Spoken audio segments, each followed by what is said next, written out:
Strategi apa yang dilakukan oleh pemerintah untuk bisa mengerem atau menahan badai dari PHK ini, Pak? Baik, Mbak Sinta, tentunya untuk mencegah terjadi badai PHK, kita perlu growth yang lebih tinggi.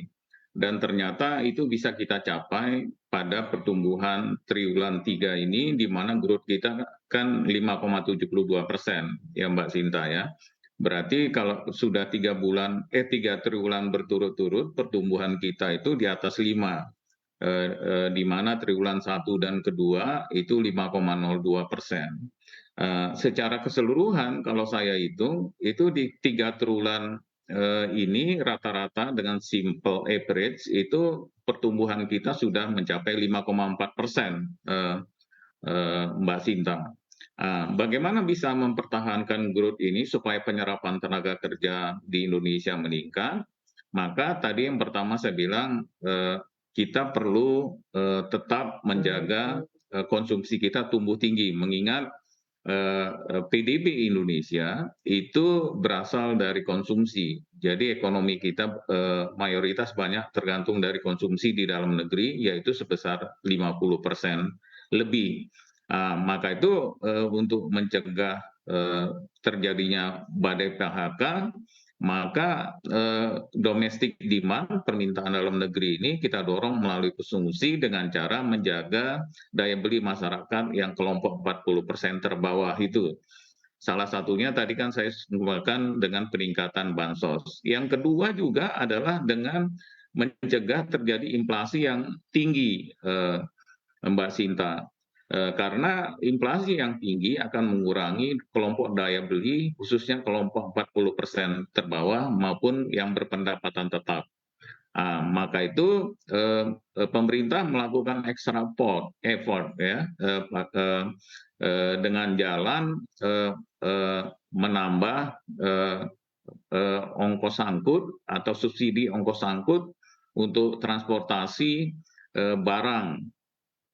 Kemudian juga menambah sisi produksi, baik itu dengan urban farming maupun dengan tanaman pekarangan dan meningkatkan produktivitas. Itu ternyata membuahkan hasil. Di mana kalau kita lihat ketika pemerintah menaikkan harga BBM di bulan September, itu inflasi kita 5,95%. Dengan banyaknya ekstra import yang dilakukan oleh pemerintah, ternyata di Oktober inflasi kita bisa mengalami penurunan, deflasi yaitu minus 0,11%, sehingga keseluruhan tahun year on year inflasi kita 5,71%. Ini dilakukan oleh pemerintah. Kemudian yang berikutnya adalah dengan cara mendorong sektor-sektor ekonomi yang ketika dibuka ekonominya itu demand-nya bisa meningkat. Sektor apa itu? Yaitu wisata kalau kita lihat ya. Tapi tentunya aspek kesehatan jangan kita lupakan juga. Wisata ini perlu ditangkap pasarnya dengan cara membuka mobilitas di tempat-tempat wisata dengan protokol kesehatan. Kenapa seperti itu dilakukan? Karena masyarakat kelompok menengah atas ini baper savingnya sangat tinggi. Oleh karena itu, yang selama ini mereka tidak konsumsinya sangat rendah, maka ditampung dengan cara mendorong mereka untuk konsumsi belanjanya melalui leisure tadi, wisata ya. Jadi mereka kan switching sekarang, terjadi switching pola konsumsi yang tadinya kebutuhan primer dan sekunder menjadi kebutuhan tersier, yaitu berwisata.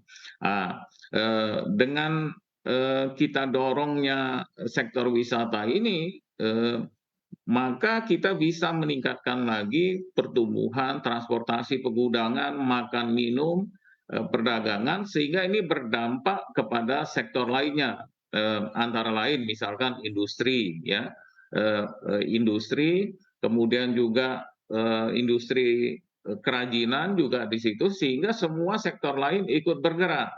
Nah, ini yang dilakukan.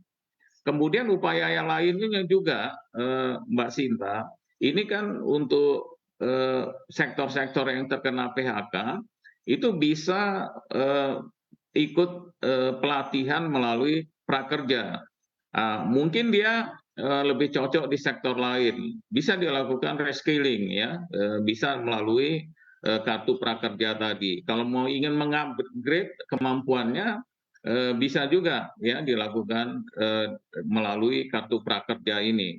Nah, itu senantiasa tersedia. Kemudian juga untuk kelompok yang terkena PHK tadi, itu ada yang KUR, Mbak Sinta ya, KUR untuk yang terkena PHK dan ibu-ibu rumah tangga yang mau berusaha. Itu namanya KUR super mikro. Jadi bagi yang terkena PHK, dia bisa mulai berusaha dengan bunga KUR itu 6% sampai akhir tahun ini bunganya hanya 3%. Nah, itu bisa didorong untuk para pekerja yang mau berusaha, yang punya jiwa wira swasta, itu bisa beralih untuk memulai usahanya. Itu cara-cara yang dilakukan untuk mengurangi terjadinya PHK ya. Tapi keseluruhan seperti saya kemukakan tadi, Indonesia termasuk titik terang di antara eh, eh, eh, titik gelap di pertumbuhan negara-negara lain di dunia, di mana justru penyerapan tenaga kerja kita mengalami peningkatan dengan pertumbuhan ekonomi yang sangat impresif 5,72%. Demikian